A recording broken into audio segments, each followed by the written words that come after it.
Hello aspirants, I hope you are well and motivated. I welcome you all to the Ticket to Mains program. आज PT 365 series में polity की 7th class है।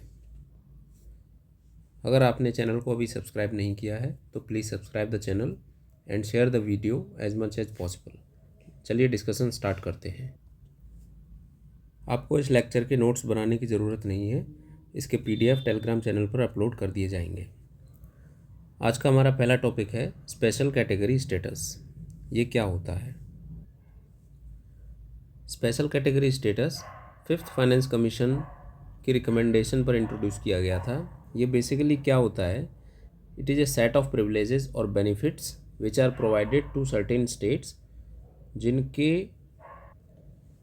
Development के लिए कुछ extra efforts की ज़रूरत होती है। जो स्टेट्स जिनकी जियोग्राफिकल लोकेशन इस तरीके से है कि वहाँ पे प्रॉपर इंफ्रास्ट्रक्चर डेवलपमेंट नहीं हो सकता, या कुछ स्टेट्स जिनकी लोकेशन इतनी स्ट्रैटेजिक है और क्रिटिकल है कि वहाँ पे डेवलपमेंट को सिक्योर करना बहुत ज़रूरी है, वहाँ डेवलपमेंट कराना बहुत ज़रूरी है, तो उन स्टेट्स को कुछ स्पेशल कंसेशंस, कुछ स्पेशल प्रिविलेजेस दिए जाते हैं जिसको स्पेशल कैटेगरी स्टेटस कहते हैं। तो इसमें बेनिफिट्स क्या होते हैं? बेनिफिट्स होते हैं higher central assistance in which 90% of funds are provided as grants. See, centre से स्टेट्स के लिए जो फंड्स मिलते हैं to fund the public program, इसमें सेंटर कुछ अमाउंट तो देता है एज ग्रांट, कुछ अमाउंट तो देता है एज ग्रांट एंड कुछ अमाउंट देता है एज लोन। तो सपोज़ कोई स्कीम है, सेंटर को फंड करनी है स्टेट्स के अंदर, तो उसके जो टोटल कॉस्ट होगी मान लीजिए 1000 रुपये है, तो नॉर्मल स्टेट्स को स्टेट जो सेंटर की तरफ से मिलने वाला पैसा होता है वो 60% एज ए ग्रांट मिलता है एंड 40% एज ए लोन मिलता है। तो जो 1000 रुपीज़ जो आएंगे वो 60% यानी 600 रुपये स्टेट को ग्रांट के रूप में मिलेंगे और 40% यानी 400 रुपये स्टेट को एज ए लोन के रूप में मिलेंगे जो उसको वापस करने पड़ेंगे। लेकिन जिन स्टेट्स के पास में स्पेशल कैटेगरी स्टेटस होता है उनको 90% ऑफ द फंड्स जो होते हैं वो एज ए ग्रांट्स मिलते हैं। उनको only 10% of the fund they have to repay back to the centre. Okay, next benefit is they get some tax concessions which means incentives for businesses to boost industrial development। इन states में industrial development को encourage करने के लिए कुछ tax concessions दिए जाते हैं इंडस्ट्रीज़ को। Excise and custom duty exemptions to the industries, special fund allocations such as priority in schemes like backward region grant fund, higher borrowing limits. These states are provided with some higher borrowing limits as compared to other states. Relaxed fiscal deficit targets under FRBM Act. So what is the criteria to declare any state under special category status? Criteria is हिली terrain. अगर किसी state की जो geography है वो काफ़ी hilly area में है, लो पॉपुलेशन डेंसिटी और significant tribal population, strategic location, economic backwardness and non viable state finances. Alright, अब ऐसे कौन से स्टेट्स हैं जिनको स्पेशल कैटेगरी स्टेटस मिला हुआ है? 2019 से पहले टोटल 11 स्टेट्स थे, लेकिन 2019 में क्योंकि ये जो आर्टिकल 370 था जो special category status Jammu and Kashmir को मिला हुआ था वो उसको रिपील कर दिया गया, तो अभी फ़िलहाल 10 स्टेट्स रह गए हैं। तो नॉर्थ ईस्ट में जो टोटल 8 स्टेट हैं उन सबको स्पेशल कैटेगरी स्टेटस मिला हुआ है, जैसे Arunachal Pradesh, Assam, Manipur, Meghalaya, Mizoram, Nagaland, Sikkim and Tripura. And other states हैं हिमाचल प्रदेश, उत्तराखंड, जम्मू एंड कश्मीर पहले था लेकिन अभी नहीं है। No new state is granted special category status after 14th finance commission recommendations. After 14वें फाइनेंस कमीशन के बाद में किसी और स्टेट को स्पेशल कैटेगरी स्टेटस नहीं दिया गया है। हाउएवर 11 स्टेट रिटेन बेनिफिट्स, 11 नहीं है यहाँ 10 है, 10 कर लीजिएगा। 15th finance commission did not recommend special category status for any state. अब देखिए 15th फाइनेंस कमीशन ने क्या कहा है, उसकी ये रिकमेंडेशन है कि जिन भी स्टेट्स के पास में स्पेशल कैटेगरी स्टेटस है उनका वो स्पेशल कैटेगरी स्टेटस रिवोक कर देना चाहिए। अब इसकी ज़रूरत नहीं है, ये एडिशनल बर्डन डालता है अपॉन द सेंटर। अब ये टॉपिक इतना न्यूज़ में क्यों था, क्योंकि रिसेंटली अभी जो लोकसभा के लिए जनरल इलेक्शंस हुए थे तो आपको पता है कि कोalition गवर्नमेंट बनी है। अब उसमें आंध्र प्रदेश की जो मेन पार्टी है वो और बिहार की जो मेन पार्टी है वो, इन दोनों ने एक कंडीशन रखी थी कि we want special category status for Andhra Pradesh and Bihar. तो इस वजह से ये टॉपिक जो है काफ़ी न्यूज़ में था और अपकमिंग प्रीलिम्स एग्ज़ाम के लिए टॉपिक काफ़ी इम्पोर्टेंट हो जाता है। चलिए आगे चलते हैं। अगला टॉपिक है article 371। Article 371 special category status से जुड़ा हुआ टॉपिक है। अब आपको पता है कि जम्मू एंड कश्मीर को स्पेशल स्टेटस मिला हुआ था अंडर आर्टिकल 370। अब ये रिपील हो गया। अब इससे एसोसिएटेड एक आर्टिकल है आर्टिकल 371। इसमें क्या है कि सर्टेन स्टेट्स को कुछ स्पेशल प्रोविजंस और स्पेशल प्रिविलेजेस दिए गए हैं regarding their governance and the power of the governor in the state. इतना डिटेल में जाने की आपको ज़रूरत नहीं है, लेकिन आपको बस इतना जान लेना है कि आर्टिकल 371 क्या है और कौन से स्टेट्स इसके अंडर आते हैं, कौन से स्टेट्स को इसके अंडर प्रिविलेज मिला हुआ है। तो article 371 is provided under part 21 of the constitution. It grants some temporary, transitional and special powers for certain states. 12 other states that enjoy special power under article 371 A to I, ये sub article है। Article 371 A to 371 I, इनके बीच में total 12 states हैं जिनको इसके under privileges मिले हुए हैं। ये स्टेट्स कौन से हैं? 8 तो जो नॉर्थ ईस्ट स्टेट्स हैं, सॉरी 8 नहीं है टोटल, इसमें से आप मेघालय हटा दीजिए और त्रिपुरा हटा दीजिए। इनको हटा के जो 6 स्टेट्स बचे नॉर्थ ईस्ट के, जैसे कि सिक्किम, मिज़ोरम, अरुणाचल प्रदेश और आसाम, मणिपुर एंड नागालैंड। और इसके अलावा ये जो पार्ट है, ये दिस पार्ट, इसमें जो स्टेट्स हैं वो आर्टिकल 371 के अंडर उनको सर्टेन स्पेशल प्रिविलेजेस मिले हुए हैं। अब इससे रिलेटेड एक क्वेश्चन देख लेते हैं। यह क्वेश्चन 2005 में पूछा गया है, काफ़ी जनरल सा क्वेश्चन है। तो स्टेटमेंट 1 क्या कहता है कि the article 371A to 371I were inserted in the constitution of India to meet regional demands of Nagaland, Assam, Manipur, Andhra Pradesh, Sikkim, Mizoram, Arunachal Pradesh and Goa. अब क्या ये देखना है कि ये 12 के 12 जो स्टेट्स हैं क्या ये लिस्ट में आते हैं? नागालैंड है, हाँ है। असम है, हाँ ये भी है। नॉर्थ ईस्ट में हमने देखा मेघालय और त्रिपुरा के अलावा सारे स्टेट्स हैं नॉर्थ ईस्ट के। तो नागालैंड है, असम है, मणिपुर है, सिक्किम है, मिज़ोरम है, ठीक है। आंध्र प्रदेश, क्या आंध्र प्रदेश इसके अंडर आता है? जी हाँ, आंध्र प्रदेश आता है। अरुणाचल प्रदेश, हाँ है। गोवा भी है। तो पहला स्टेटमेंट है करेक्ट। ओके। सेकंड स्टेटमेंट है constitution of India and United states of America envisaged A dual policy, the union and the states but a single citizenship. ठीक है। अब देखिए इंडिया में तो ये सिंगल सिटीजनशिप होती है। क्या यूएसए में सिंगल सिटीजनशिप होती है? USA allows dual citizenship.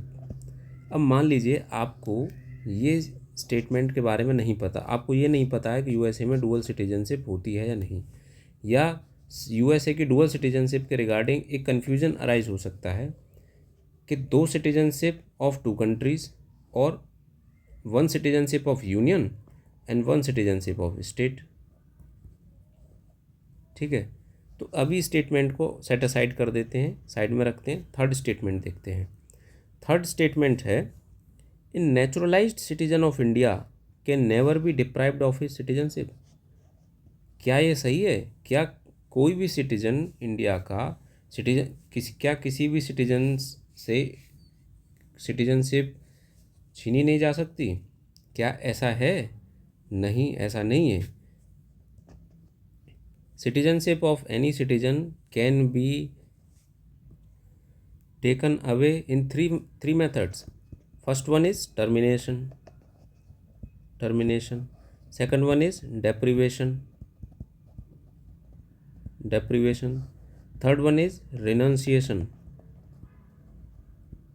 Okay, या तो जो सिटीजन है वो खुद ही दूसरे कंट्री की सिटीजनशिप ले ले और इंडिया की सिटीजनशिप छोड़ दे, तो रिनंसिएशन हो गया। अगर कोई सिटीजन फ्रॉड से एक्वायर करता है सिटीजनशिप, और या फिर किसी दूसरे कंट्री की सिटीजनशिप एक्वायर कर लेता है, तो टर्मिनेट हो जाएगी ऑटोमेटिकली। ठीक है, ऐसे ही डेप्रिवेशन है। तो ये थर्ड स्टेटमेंट जो है, थर्ड स्टेटमेंट गलत है। ठीक है, third statement is not correct, third statement is wrong. अब हमने सेकंड स्टेटमेंट की वैलिडिटी एस्टैब्लिश नहीं की थी, लेकिन थर्ड स्टेटमेंट के बेसिस पर हम देखते हैं कि क्या हम आंसर तक पहुंच सकते हैं, क्या कोई ऑप्शन एलिमिनेट कर सकते हैं। Option A is eliminated, option B is eliminated, option C is eliminated, remaining option is D, one only it is correct. और फैक्चुअली भी सेकंड स्टेटमेंट रॉन्ग है, क्योंकि यूएस जो है, यूनाइटेड स्टेट्स ऑफ अमेरिका जो है, डुअल सिटीजनशिप अलाउ करता है, बस इंडिया में ओनली सिंगल सिटीजनशिप अलाउड है। नेक्स्ट टॉपिक है फिफ्थ एंड सिक्स्थ शेड्यूल। अब देखते हैं कि बारी बारी से देख लेते हैं इनको। फिफ्थ शेड्यूल पहले देख लेते हैं। Fifth schedule provisions are given under article 244 sub clause 1। The fifth schedule deals with the administration and control of scheduled areas and scheduled tribes in mainland states excluding north east. ठीक है, तो आपको ध्यान क्या रखना है, fifth schedule and sixth schedule, ये दो शेड्यूल हैं कॉन्स्टिट्यूशन के जो ट्राइबल रीजन के एडमिनिस्ट्रेशन से रिलेटेड है।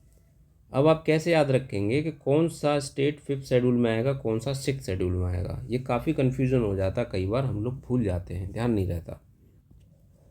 तो ऐसे ध्यान रखिए, मान लीजिए कि आपको दिल्ली से नॉर्थ ईस्ट घूमने के लिए जाना है, दिल्ली से नॉर्थ ईस्ट घूमने के लिए जाना है, तो आप यहाँ से स्टार्ट करेंगे इधर की तरफ, तो 5 से 6 की तरफ आप इंक्रीज़ करेंगे, तो पहले फिफ्थ शेड्यूल आएगा, सिक्स्थ शेड्यूल बाद में आएगा। अब बाद में इंडिया के मैप में कौन से स्टेट्स आ रहे हैं, ये नॉर्थ ईस्ट वाले, तो नॉर्थ ईस्ट के जो स्टेट्स हैं वो सिक्स्थ शेड्यूल में आएंगे। ठीक है, अब देख लेते हैं कि जो फिफ्थ शेड्यूल एरियाज़ हैं, जो ट्राइबल एरियाज़ हैं जो फिफ्थ शेड्यूल के अंडर आते हैं, वो कौन से स्टेट्स में हैं। वो टोटली 10 स्टेट्स में हैं। आंध्र प्रदेश, तेलंगाना, झारखंड, छत्तीसगढ़, उड़ीसा, हिमाचल प्रदेश, महाराष्ट्र, मध्य प्रदेश, गुजरात एंड राजस्थान। ठीक है, अब इनसे रिलेटेड एक चीज़ और ध्यान रखनी है कि क्योंकि ये शेड्यूल्ड ट्राइब से रिलेटेड है, तो ऐसे स्टेट्स जहाँ पर शेड्यूल्ड ट्राइब न के बराबर हैं या है ही नहीं, तो वहाँ पर शेड्यूल्ड एरियाज़ नहीं होंगे। जैसे पंजाब में कोई शेड्यूल्ड ट्राइब नहीं है, तो पंजाब में कोई शेड्यूल्ड एरिया नहीं है।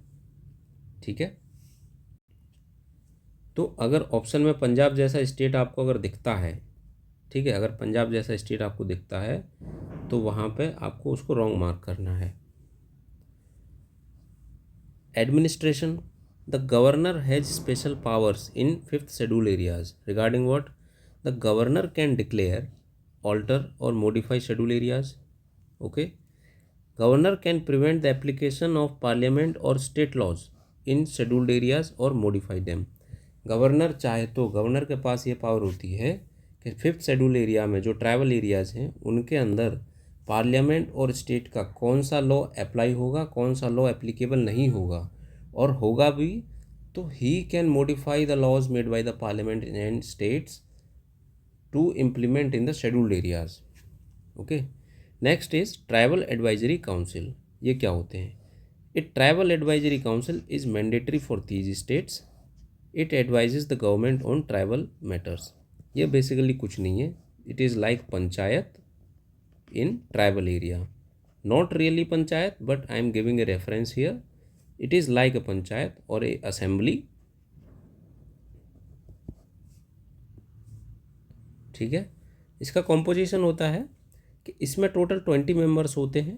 Total 20 members are there in tribal advisory council.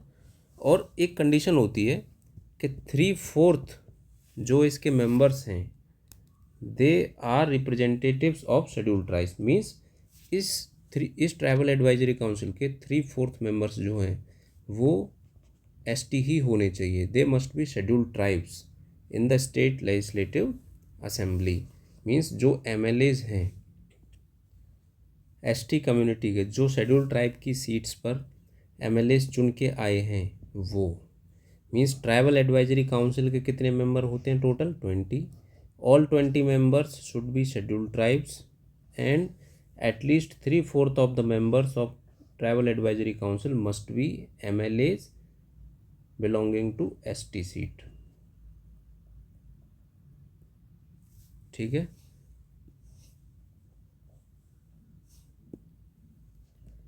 Twenty 3/4 ST MLA from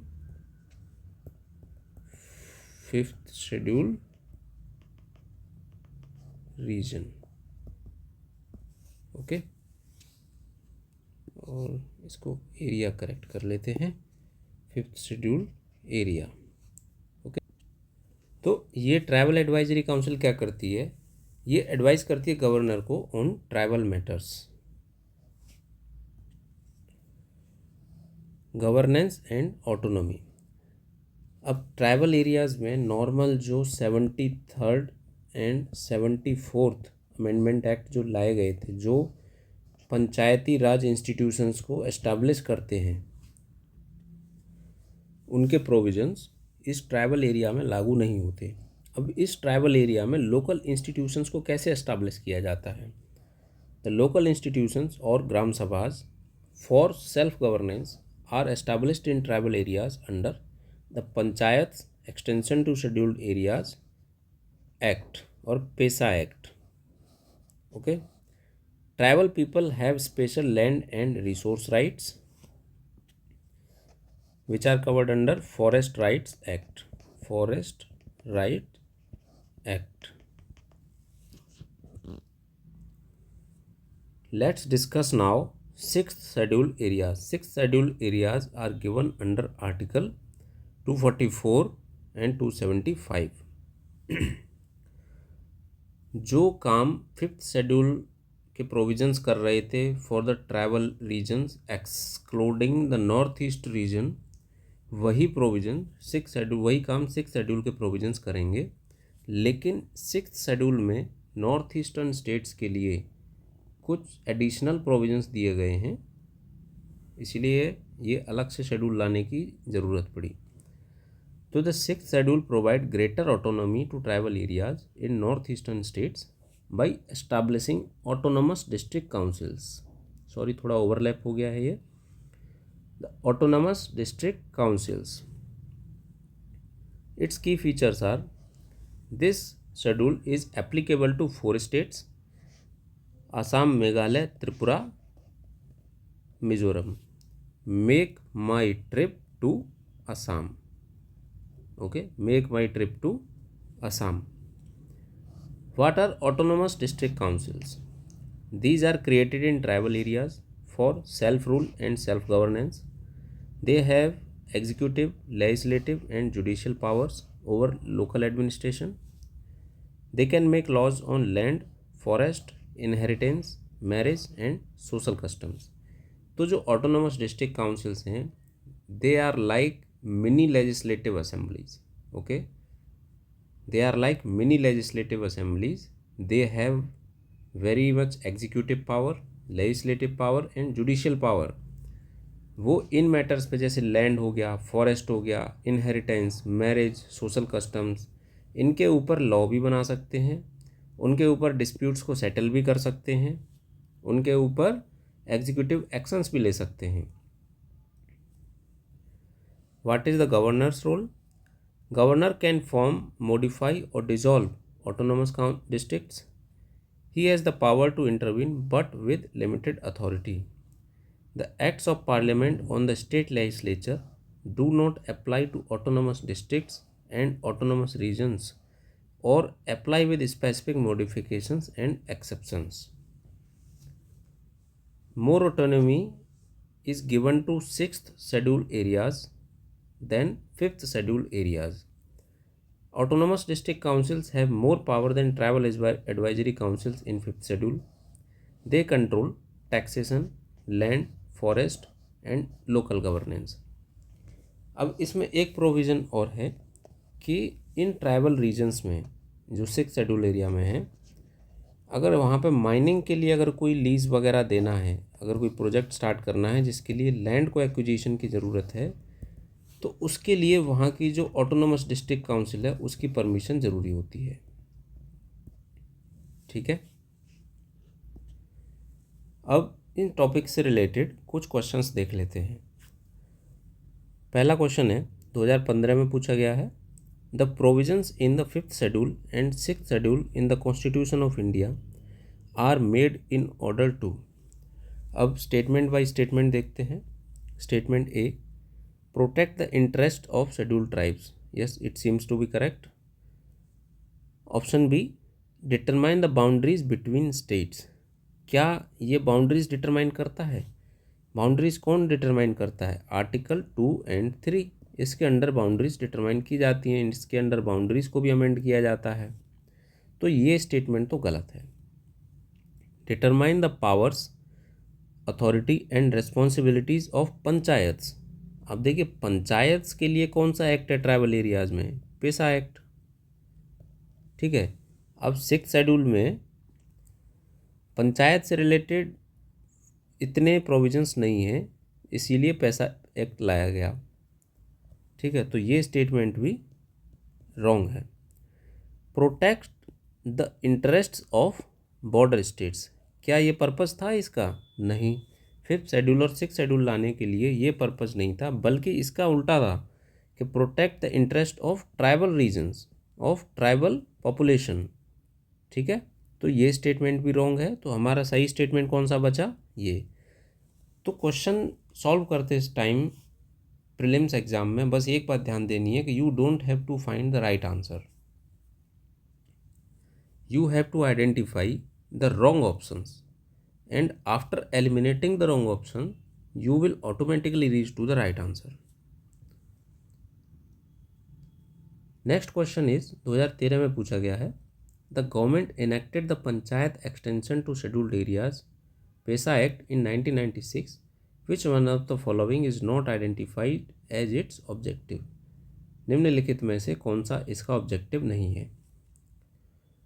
तो option A, to provide self governance, क्या ये इसका ऑब्जेक्टिव था? हाँ था। तो क्या ये इस आंसर का, इस क्वेश्चन का आंसर होगा? नहीं, क्योंकि यहाँ नोट लिखा गया है। क्वेश्चन में ये आइडेंटिफाई, ये अंडरलाइन करना बहुत ज़रूरी है नेगेटिव वर्ड्स को, not, specially focus on these words. तो यहाँ पे हमें ये, इसका सही आंसर क्या होगा? हमें ये आइडेंटिफाई करना है कि कौन सा पैसा एक्ट का ऑब्जेक्टिव नहीं है। तो पैसा इस एक्ट का ऑब्जेक्टिव क्या स्टेटमेंट 1 है? हाँ, ये है। तो ये ऑप्शन जो है इस क्वेश्चन के हिसाब से गलत हो जाएगा। Option B, to recognize traditional rights, ये थोड़ा कंफ्यूजिंग है, इसको देखते हैं अभी। Option C, to create autonomous regions in the tribal areas. तो अब देखिए, ऑटोनोमस रीजन्स क्रिएट करना इसका मोटिव नहीं है। ये तो 5th schedule and 6th schedule areas में, हम ये तो 5th शेड्यूल में क्रिएट ऑलरेडी किए गए हैं। ठीक है, 5th शेड्यूल में ऑलरेडी ऑटोनोमस रीजन्स क्रिएट किए गए हैं। पैसा एक्ट किससे रिलेटेड होगा? To govern those regions. ठीक है, तो ये स्टेटमेंट जो है पैसा एक्ट का ऑब्जेक्टिव नहीं है, तो ये स्टेटमेंट करेक्ट हो जाएगा। अब देखिए स्टेटमेंट बी इस क्वेश्चन के हिसाब से रॉन्ग क्यों है, although it is an objective of PESA act. पैसा एक्ट में क्या है कि राइट्स को प्रोटेक्ट करना है। अब जो पंचायती राज इंस्टीट्यूशंस हैं उनमें बेसिकली क्या है कि लोकल डेवलपमेंट को इन्फोर्स करना, लोकल डेवलपमेंट को अचीव करना। तो एक तरीके से वो उनके राइट्स को ही इन्फोर्स कर रहा है, उनके राइट्स को ही प्रोटेक्ट कर रहा है। तो PESA act is similar to Panchayati Raj institutions. तो पैसा एक्ट में भी जो ट्राइबल्स हैं उनके ट्रेडिशनल राइट्स को प्रोटेक्ट करने के लिए प्रोविजंस हैं। तो पैसा एक्ट का एक ये ऑब्जेक्टिव है, लेकिन इस क्वेश्चन में क्योंकि ये पूछा गया है कौन सा ऑब्जेक्टिव नहीं है, तो इस क्वेश्चन के हिसाब से ये स्टेटमेंट गलत है। Statement D, to free tribal people from exploitation, yes it is also an objective of PESA act, but question के हिसाब से ये स्टेटमेंट गलत है। तो remaining option is C, C is the right answer. Next question is 2019 में पूछा गया है, under which schedule of the constitution of India can the transfer of tribal land to private parties for mining be declared null and void. ठीक है, अब देखिए tribal land है, tribal land है, इससे रिलेटेड ट्राइबल एरियाज से ही related कोई ना कोई प्रोविज़न होना चाहिए। अब ट्राइबल एरियाज किसके अंदर दिए गए हैं, 5th schedule and 6th schedule. इतना तो आपको पता होना ही चाहिए एग्ज़ाम हॉल में। ठीक है, अब देखते हैं कि इनमें से क्या 5th शेड्यूल कोई ऑप्शन है। Yes, option B is 5th schedule. अब मान लीजिए कि आपको इतना भी नहीं पता है, लेकिन आपको ये पता है कि 3rd शेड्यूल क्या है, 9th शेड्यूल किससे रिलेटेड है, 12th शेड्यूल किससे रिलेटेड है, 12th शेड्यूल पंचायती राज इंस्टीट्यूशन से रिलेटेड है ना। और 9th शेड्यूल जो है कुछ सर्टेन एक्ट्स वगैरह हैं, कुछ सर्टेन जिनको फंडामेंटल राइट्स के बेसिस पर चैलेंज होने से बचाया गया है। 3rd शेड्यूल किसी और चीज़ से रिलेटेड है। तो ये आपको मोटा मोटा अगर नॉलेज होगी तो उसके बेसिस पर आप ये गैस कर सकते हैं। तो ये 3 एलिमिनेट करते, ऑप्शन बी बचता।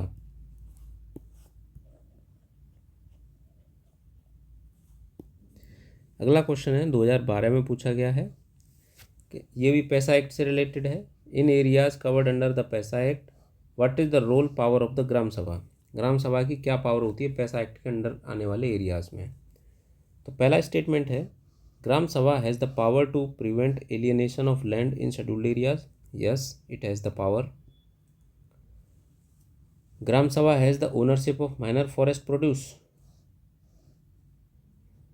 Statement 3, recommendation of Gram Sabha is required for granting prospecting license or mining lease for any mineral in the scheduled areas।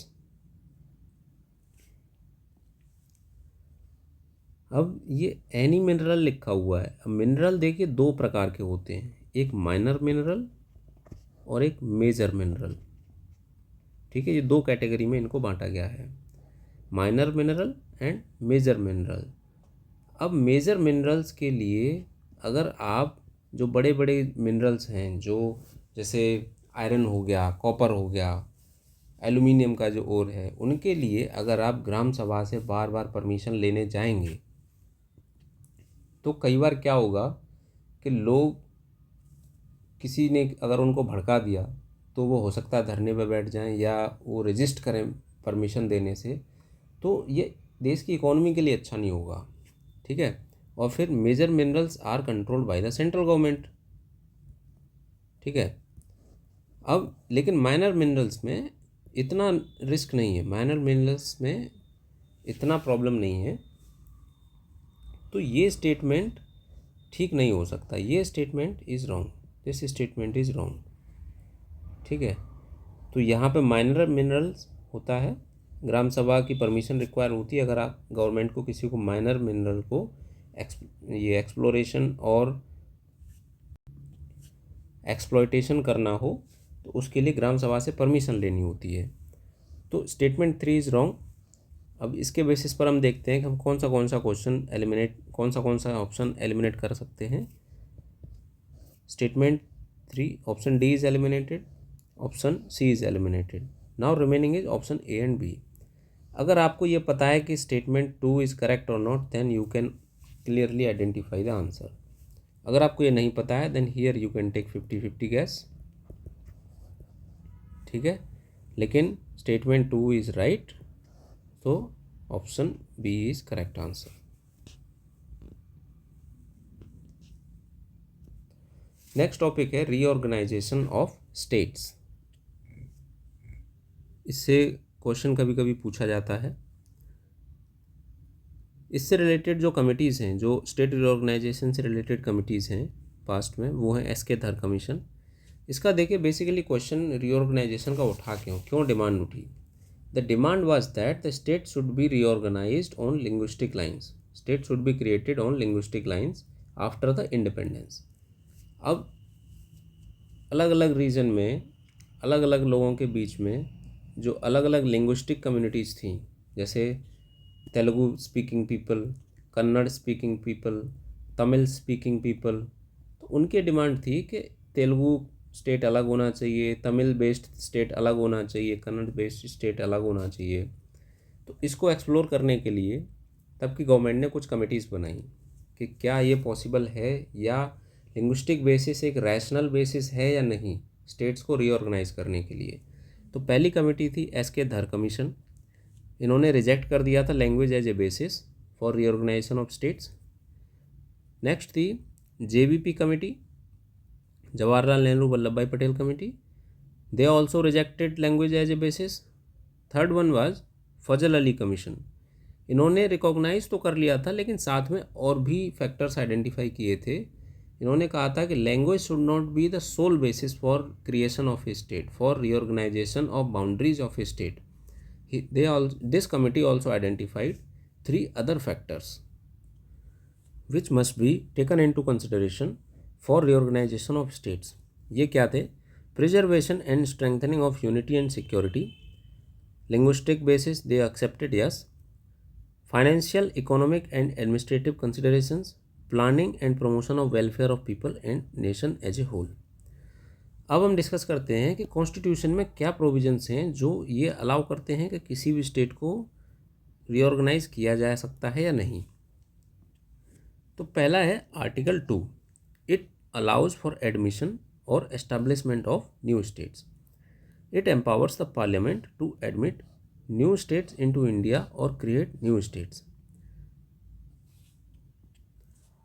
It can be applied to territories not originally part of India. For example, Sikkim was included in India. Sikkim was created as an independent state in India in 1975. Parliament can set conditions for such admission. The State Reorganization Act 1956 reorganized states primarily based on linguistic lines. तो जो state reorganisation act था 1956 का, उन्होंने states को linguistic lines पर reorganise करने के लिए उसको रिकॉग्नाइज कर लिया था। आर्टिकल 3, अब देखिए आर्टिकल 2 क्या है कि इंडिया की जो टेरिटरी है, उसमें अगर आपको कोई नया स्टेट जोड़ना है, अब मान लीजिए कोई स्टेट यहाँ है, यहाँ जो इंडिया का भी पार्ट नहीं है, लेकिन सर्कमस्टेंसेस ऐसी हो जाती हैं कि इसको इंडिया के साथ मिलाया जा सकता है, तो इसको इंडिया में जोड़ना एक अलग स्टेट के तौर पर आर्टिकल 2 के अंडर आएगा, ठीक है। या इंडिया से कोई लैंड पोर्शन किसी दूसरे कंट्री को देना है, तो इसके लिए भी जो हमारा मैप है उसको अमेंड करना पड़ेगा, जो कॉन्स्टिट्यूशन है उसको अमेंड करना पड़ेगा, तो ये भी आर्टिकल 2 के अंडर आएगा। तो एक बेरूबरी एक रीजन था जो इंडिया ने बांग्लादेश को ट्रांसफ़र कर दिया था इस आर्टिकल के अंडर, ठीक है। Article 3 it allows formation and alteration of existing states, ठीक है। अगर किसी स्टेट की आपको बाउंड्री चेंज करनी है, for example Telangana was separated from Andhra Pradesh under article 3, ठीक है। जैसे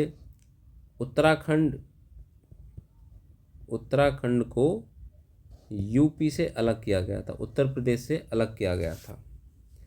झारखंड को बिहार से अलग किया गया था। तो ये बेसिकली क्या है, ये है boundary reorganization of any state. ये किसके अंडर आएगा, ये आएगा आर्टिकल 3 के under. Article 3 allows parliament to form a new state by merging और splitting existing states. It allows the parliament to alter state boundaries और change names of the states. तो अगर किसी स्टेट का नेम भी चेंज करना है तो वो किस आर्टिकल के अंडर आएगा, article 3। What is the process? Concerned state legislature is consulted first, but its consent is not mandatory. Only parliament can enact the change via law. Example है तेलंगाना आंध्र प्रदेश का। Under this article constitutional amendment under article 368 is not required. Next topic है alternate dispute resolution. ये काफ़ी news में था अभी topic, तो ये अपकमिंग प्रीलिम्स के लिए काफ़ी इंपॉर्टेंट टॉपिक है। It can be used to resolve all type of matters including civil, commercial, industrial. Constitutional provisions क्या हैं? Article 14 that is equality before law. Article 32 that is right to constitutional remedies. Article 39A which means equal justice and free legal aid. अब देखिए ये कब picture में आता है। मान लीजिए people A and person B, इनके बीच में कोई डिस्प्यूट है डी, ठीक है, इनके बीच में कोई डिस्प्यूट है। अब इनके पास क्या ऑप्शन है कि या तो डायरेक्टली ये कोर्ट चले जाएं, लिटिगेशन स्टार्ट कर दें, ठीक है, या तो डायरेक्टली कोर्ट जाके लिटिगेशन स्टार्ट कर दें, या फिर किसी ऐसे बिचौलिए को, किसी ऐसे मीडिएटर को बीच में लेके अपने बीच का जो भी डिस्प्यूट है उसको रिजॉल्व कर लें। तो ये जो मीडिएशन का प्रोसेस है, जो मीडिएटर को बीच में ला के डिस्प्यूट को रिजॉल्व करने का प्रोसेस है, ये है अल्टरनेट डिस्प्यूट रेजोल्यूशन। तो ये कितने टाइप का होता है? First one is arbitration. इसमें क्या होता है कि एक न्यूट्रल आर्बिट्रेटर होता है जो दोनों साइड की बातों को सुनता है और एक डिसीजन बनाता है, जो एक डिसीजन देता है। ये डिसीजन जो है बाइंडिंग होता है। Second one is mediation. Mediation में क्या होता है कि एक मीडिएटर होता है जो दोनों पार्टीज़ को सुलह करवा के उनके बीच में एक एग्रीमेंट बनाने की कोशिश करता है। तो जो एग्रीमेंट फाइनल पहुंचता है, जो एग्रीमेंट फाइनल बनता है, वो नॉन बाइंडिंग नेचर का होता है। कॉन्सिलिएशन क्या होता है? एक कॉन्सिलिएटर होता है जो दोनों पार्टीज़ को डिस्प्यूट रिजॉल्व करने के लिए सजेशंस देता है, मल्टीपल ऑप्शंस देगा कि आप ये कर सकते हो, आप वो कर सकते हो, ठीक है। तो जो भी ऑप्शन पार्टीज़ को अच्छा लगता है वो उसको एक्वायर कर सकती हैं। ये नॉन बाइंडिंग नेचर का होता है। Fourth one is negotiation. In negotiation parties directly settle dispute without third party intervention. These are also non binding.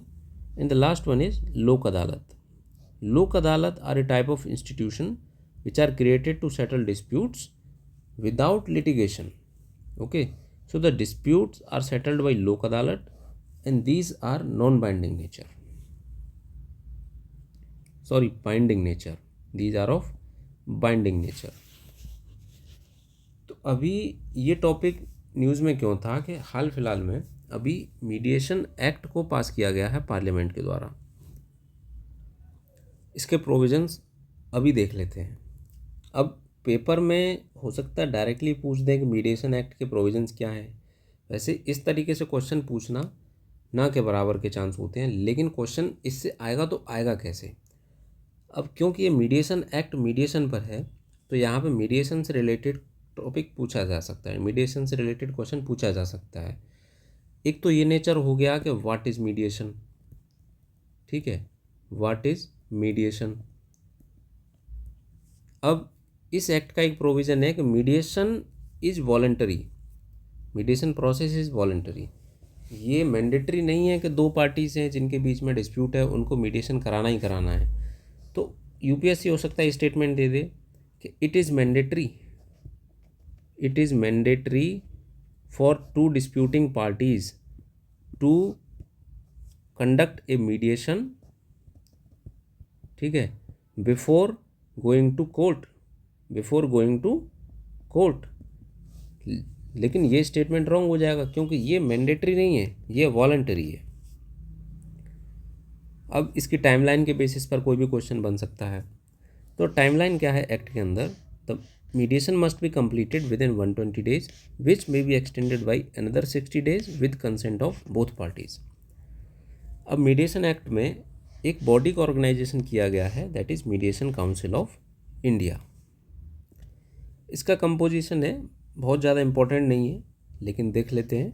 Chairperson, 2 full time members with experience in mediation, 1 part time member and 3 ex officio, sorry it is officio, it is typographical mistake, ex officio members। enforceability of mediation, agreements from mediation are binding। ये देखिए ये एक change किया गया है।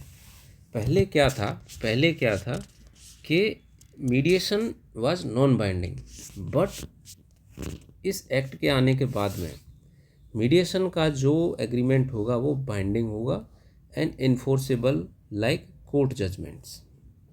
ये change किया गया, ये बहुत इंपॉर्टेंट है। तो क्वेश्चन में पूछा जा सकता है कि the outcomes of the mediation are binding.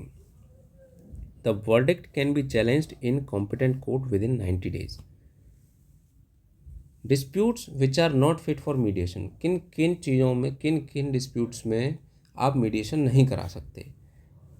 disputes relating to claim against minors, persons of unsound mind, involving criminal prosecution, ठीक है। disputes regarding affecting the rights of third parties, for example person A pollutes water, and person B ने इसको देख लिया। अब इस person ने इसके अगेंस्ट केस कर दिया, ठीक है। तो इस केस में मीडिएशन नहीं करा सकते क्योंकि वाटर तो पब्लिक प्रॉपर्टी है, इससे दूसरे लोगों को भी, जो थर्ड पार्टीज है, उनको भी नुकसान हुआ होगा, ठीक है। तो इस केस में मीडिएशन नहीं करा सकते। Next topic is national legal service authority, NALSA. It is established under the legal services authorities act 1987। अब ये क्यों प्रोवाइड किया, ये क्यों एस्टाब्लिश किया गया? To promote free legal aid to poor and equal access to justice, ठीक है। तो इसके कॉन्स्टिट्यूशनल प्रोविजंस कहाँ से आते हैं? Article 39A, that is part of DPSP, which means free legal aid to poor, and article 14 right to equality, and article 22 right to life. Structure of NALSA, it contains one chairperson which is the Chief Justice of India and executive chairman, which means a senior judge of Supreme Court is appointed by the President of India। NALSA act के अंदर अलग अलग level पे कुछ bodies create की जाती हैं जो मैंडेटरी हैं। एट नेशनल लेवल नालसा है of course, chaired by chief justice of India. State level पर है state legal service authority, headed by the chief justice of the high court, state high court. District level पर है district legal service authority, which is headed by the district जज और its ex officio chairman. Taluka level पर है taluka sub divisional legal service committee, it is led by a senior civil जज। तो NALSA का जो लीगल सपोर्ट है वो किस किस केस में मिल सकता है, वो क्या क्या इंश्योर करता है जो विक्टिम है उसको?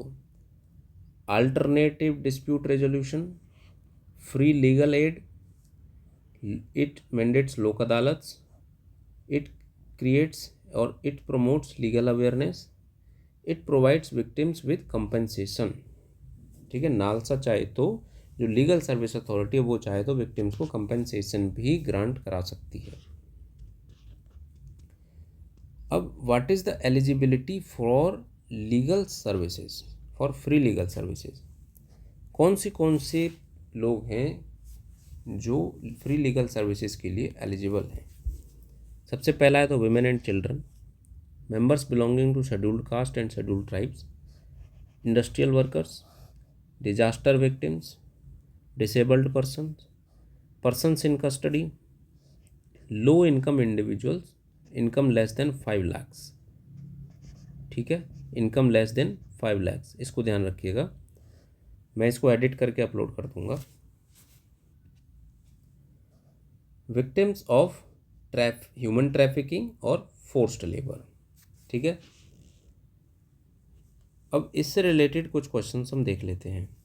पहला क्वेश्चन है 2013 में पूछा गया, with reference to national legal services authority consider the following statements. Statement 1 is, its objective is to provide free and competent legal services to weaker sections of the society on the basis of equal opportunity, ठीक है। इस statement में कोई problem लग रही है? नहीं। ये स्टेटमेंट कॉन्स्टिट्यूशनल मैंडेट जो है, जो कॉन्स्टिट्यूशनल मोरालिटी है, उसको अपहोल्ड करता है। तो ये स्टेटमेंट तो सही होगा ही होगा, ठीक है। स्टेटमेंट 2 देखते हैं। कॉन्स्टिट्यूशनल, ठीक है। स्टेटमेंट 2 है, it issues guidelines for state legal service authorities to implement legal programmes and schemes throughout the country. अब देखिए, दूसरा स्टेटमेंट अगर आप डाउटफुल हैं भी, तो इसके बेसिस से आप दो तो एलिमिनेट कर ही सकते हैं। कौन सा एलिमिनेट कर लेंगे कि मान लीजिए दूसरा आपको नहीं पता है लेकिन पहला आपको पता है कि ये 100% सही है, तो statement 1 is right, statement B eliminate हो गया और स्टेटमेंट डी एलिमिनेट हो गया। अब यहाँ पे आप 50-50 गैस ले सकते हैं, लेकिन लॉजिकली देखिए, नेशनल लीगल सर्विस अथॉरिटी है, क्या ये स्टेट लीगल सर्विस अथॉरिटी को गाइडलाइन नहीं दे सकती? बिल्कुल दे सकती है। तो स्टेटमेंट सी करेक्ट हो जाएगा। अगला क्वेश्चन है 2020 में पूछा गया है, in India legal services authorities provide free legal services to which of the following type of citizens. अब देखिए, ये अभी यहाँ पे हमने डिस्कस किया कि एलिजिबिलिटी क्या है, इससे रिलेटेड क्वेश्चन 2020 में पूछा गया है। तो पहला स्टेटमेंट है, persons with annual income of less than 1 lakh. हमने 5 लाख अभी डिस्कस किया था, तो yes, this statement is correct. Transgender with an annual income of less than 2 lakh, ठीक है। अब यहाँ पे देखिए, ट्रांसजेंडर की बात की गई है, ठीक है।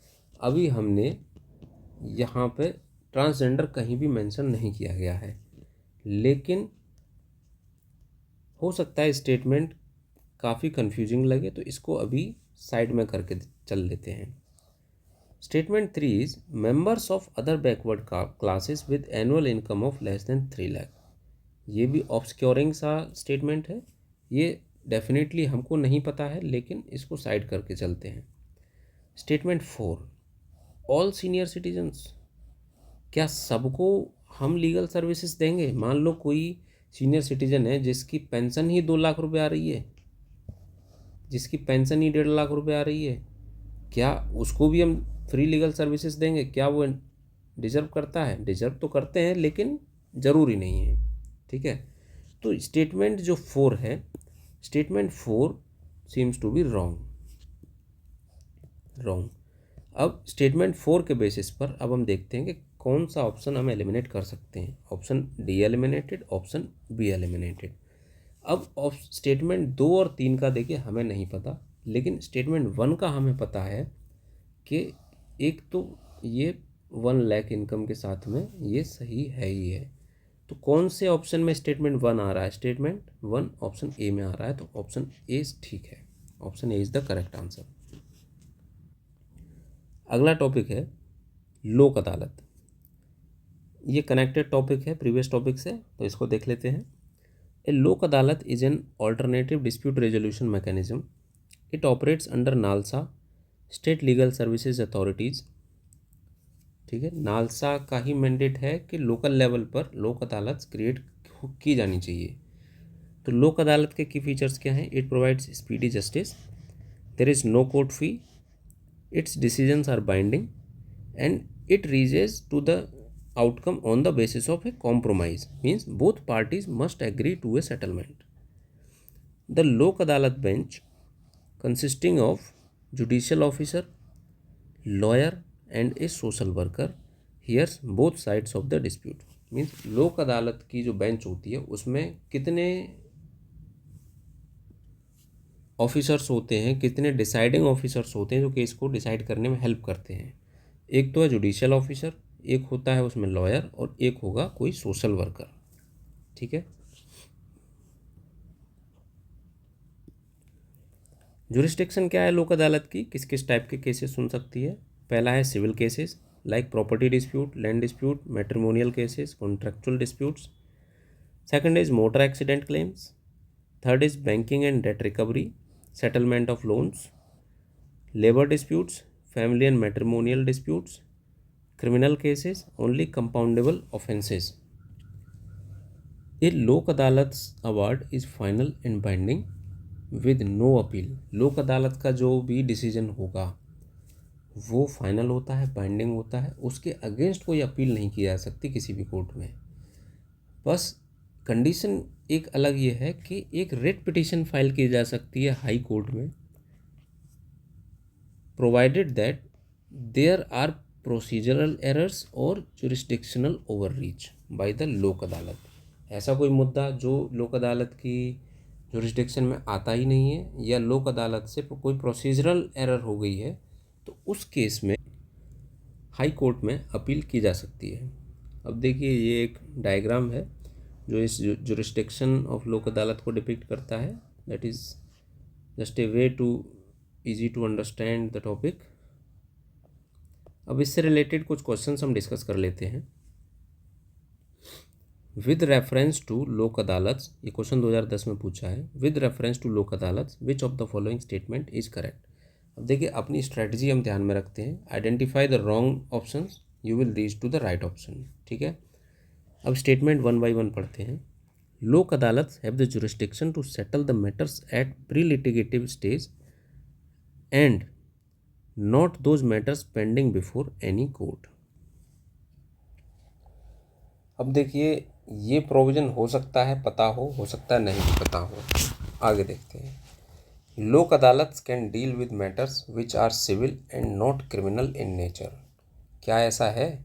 हमने अभी देखा क्रिमिनल नेचर के डिस्प्यूट्स को भी सेटल किया जाता है लोक अदालत में, तो ये स्टेटमेंट तो डेफिनेटली इसका आंसर नहीं है।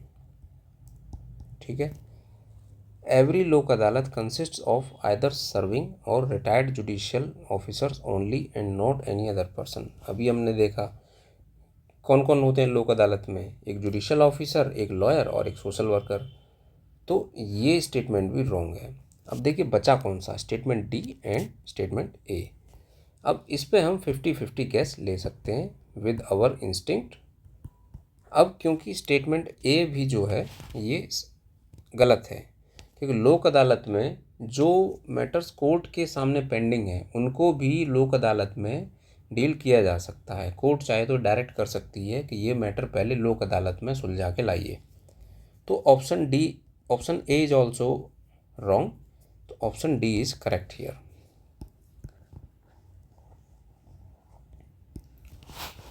क्वेश्चन, नेक्स्ट क्वेश्चन 2005 में पूछा गया है। For which of the above are Lok Adalat held. उपर्युक्त में से किसके लिए लोक अदालत बनाई जाती हैं?